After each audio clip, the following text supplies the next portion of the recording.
माता कैकेयी का मंथरा के प्रति प्रेम, महाराज न पति से प्रेम रहने दी, न भगवान से प्रेम रहने दिया उसने, और न अपने ही बेटे से प्रेम रह गया भरत से।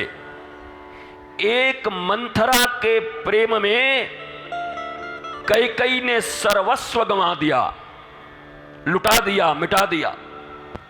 चुनाव गलत हो गया। घर में राम हैं, महात्मा भरत हैं, 10 इंद्रियों पर लगाम लगाकर रखने वाले दशरथ हैं।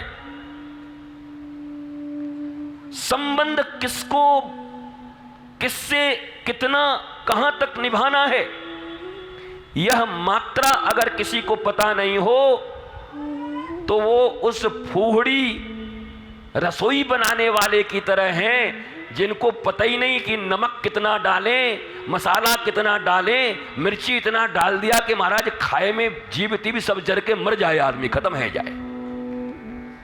जब तक ये पता नहीं कि मात्रा क्या होगी, संबंध रखना बुरी बात नहीं है, पर मात्रा क्या है, किसके साथ किस मात्रा में संबंध है। मंथरा भी रहेंगी इस दुनिया में, मरेंगी नहीं। शकुनी भी रहेंगे, मरेंगे नहीं। भरत के मामा युधाजीत भी रहेंगे, वो मरने वाले नहीं है।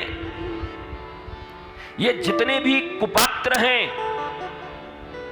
इस सृष्टि से मिट जाएंगे, ऐसा कभी होने वाला नहीं है। 4 ही युग होता है, चारों युग में विराजमान रहते हैं। केवल हनुमान जी थोड़ी रहते हैं, चारों युग प्रताप तुम्हारा। इनका भी प्रताप चारों युग में, इन मंथराओं का भी। ये मत समझना कि हनुमान जी के प्रताप है, ये भी चारों युग में है। जहां ढूंढोगे वहां मंथरा मिलेंगी, जहां ढूंढोगे वहां शकुनी मिलेंगे, जहां ढूंढोगे वहां युधाजीत मिलेंगे। ऐसे लोग तुम्हें हर जगह मिलेंगे।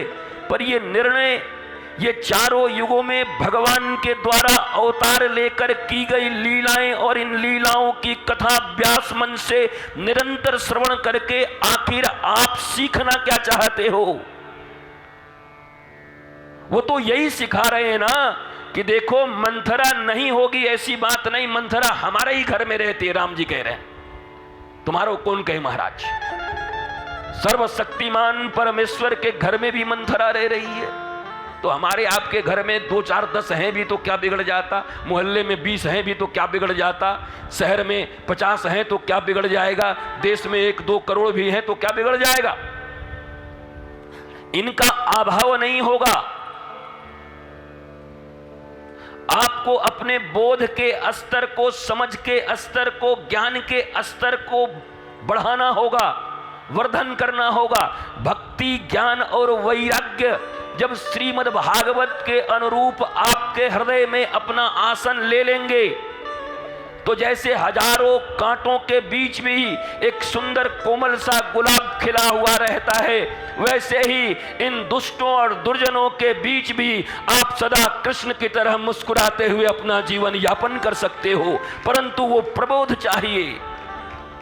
वो प्रबोध अगर नहीं मिला, वो ज्ञान, भक्ति और वैराग्य से वास्ता नहीं पड़ा और केवल ये कथाओं में रह गई, शब्दों में रह गया ज्ञान, भक्ति, वैराग्य, त्याग, राग, द्वेष, अभिनिवेश, पंचक्लेश, ये शब्दों से नहीं चलने वाला दुनिया।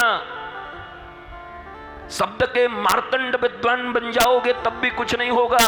शब्दों से खेलना हमें भी आता है, हम तो उसी के माहिर हैं। पर इन शब्दों के अर्थ को जानकर और इनमें से कुछ को अपना न पाए, अपने जीवन के आचरण में ला न पाए, तो ये शब्द बस ताली बजाने के काम रह जाएंगे। पंडालों में ताली बजती रह जाएगी, टीवी के चैनल पे तालियां बजाते रह जाओगे, परंतु वो सारी दुविधाएं, शंकाएं, तकलीफें, दुख, वो सब तुम्हारे जीवन और तुम्हारे घर में मौजूद रहेंगी। उनको हटाएगा कौन, उनको मिटाएगा कौन। और ये किसी गुरु के बस की बात नहीं है। गुरु तो छोड़ो, ठाकुर न करे महाराज।